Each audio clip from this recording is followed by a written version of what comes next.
परळी तालुक्यामध्ये पाहिलं तर गेल्या 2 दिवसापासून पावसाने दमदार हजेरी लावलेली आहे आणि त्या अनुषंगाने पाहिलं तर परळी तालुक्यामध्ये आता अनेक ठिकाणी पाहिले तरी नदी आणि नाल्या ओसरून वाहत आहेत। पाहिलं तर परळी तालुक्यातील जे हुडे कवडगाव आहे जाणारी रस्ता आहे त्या रस्त्याचा आता काही पुलं जे छोटा पूल होता ते आता पूल देखील वाहून गेलेला आहे। ते पूल पाणी वाहिले त्यामुळे पाहिलं तर 4-5 गावाचा संपर्क तुटलेला आहे आणि रात्री 11:30 वाजता याच पुलावर पाहिलं ते एक गाडी देखील वाहून गेल्याची माहिती कळते आणि त्यामध्ये 4 लोक होते। त्यामुळे 3 लोकांना प्रशासन काढण्यात आलेलं आहे। मात्र अजूनही गाडीचा कुठलाही पत्ता लागत नाही। एक अजून माणूस जे त्या ठिकाणी जे वाहून गेला अजून त्याचा पत्ता लागत नाही। मात्र प्रशासनच रात्रीपासून या ठिकाणी गेल्या 10 ते 12 तासापासून याचे प्रयत्न करतो आणि त्यामुळे 3 लोक आता पण वाचलेत। माझ्यासोबत स्वतः परळीचे तहसीलदार व्यंकटेश मुंडे। तर सर काय सांगाल, काय घटना घडली होती आणि किती लोकांना बाहेर काढण्यात आलेले?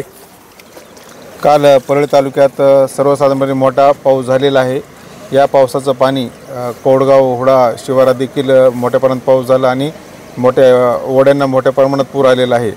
रात्री लग्न समारंभ आटोपून परळी येथून डिग्रस येथील अमर पौळ, राहुल नवले, विशाल बल्लाळ आणि राहुल पौळ हे 4 मित्र या लग्न समारंभातून डिग्रसकडे कोडगाव हुडा या रस्त्यामार्गे जात होते। परंतु रात्रीची वेळ आणि कोडगाव हुडा येथील लिंगी ओढ्यावरील आलेले पुराचे पाणी याचा त्यांना अंदाज न आल्याने त्यांची जी बोलोना कार होती त्या कारसह हे 4ही मित्र पाण्यात वाहून जात होते।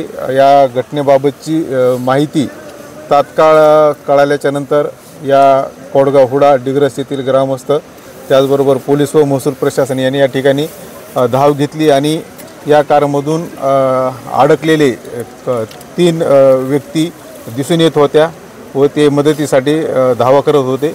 त्या अनुषंगाने तात्काळ बचाव कार्य सुरू केले आणि तब्बल रात्री 1 ते 4 या कालावधीमध्ये शोध बचाव कार्य राबवून त्यापैकी अमर पौळ या व्यक्तीस वाचविण्यात सर्वांना यश आले आणि 2 ते 3 व्यक्तींना रात्री अंधार आणि जोरदार पाण्याचा प्रवाह यामुळे 4च्या नंतर मोहीम घेता आल्या नाही। परंतु पुन्हा एकदा गावकरी भोई समाजाचे पोहणारे व्यक्ती यांनी सकाळी उजळल्याच्या नंतर बचाव कार्य सुरू केले असता त्यातील दुसऱ्या 2 व्यक्ती राहुल पौळ आणि राहुल नवले यांना सुखरूप बाहेर काढण्यात या ठिकाणी प्रशासन आणि गावकरी यांना या ठिकाणी यश आलेले आहे।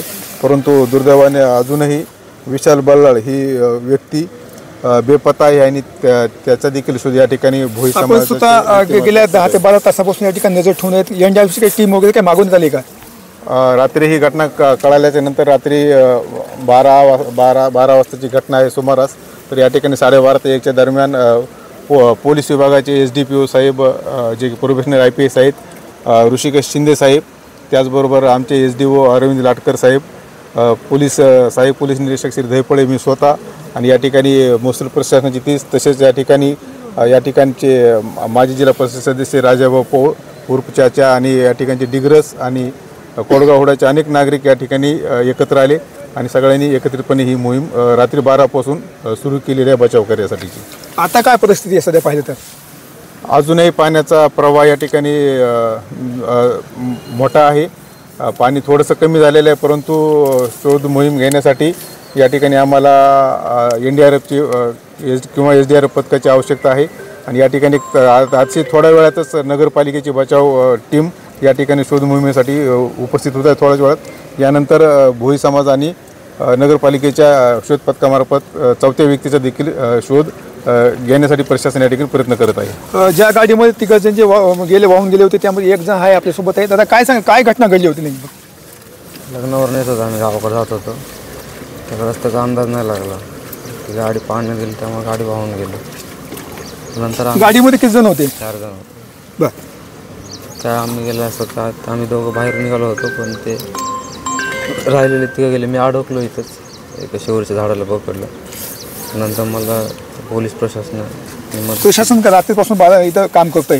हां, माझा कॉल पहिले मी आमच्या इथल्या सरपंचांना केला सुभाष नाटकनं, त्यांना कळवलं। नंतर त्यांनी केली माझी मदत। गाडीचा काय पत्ता काय लागला? दिसले का गाडी कुठे? गाडी वगैरे काय नाही दिसली आणि आमचा एक मित्र आहे विशाल बल्लाळ, ते अजून तरी काही सापडलं नाही। ते लवकर त्याला शोधणं एवढीच वाटतं। आता या ठिकाणी पाहिलं तर प्रशासन आहे जे त्याच्याकडे रात्रीपासून काम करतंय आणि अजूनही एक माणसाचा पत्ता लागला नाही आहे। विशाल बल्लाळ हा युवक अजूनही गायब झालेला आहे। अजूनही गाडीचा शोध देखील मोहीम चालू आहे। या ठिकाणी आता NDRFचे पत्ते देखील मागवण्यात आल्याची माहिती आता तहसीलदार यांनी देण्यात आली आहे। कॅमेरा पर्सन विकास वाघमारेसह मी संभाजी मुंडे, परळी, बीड।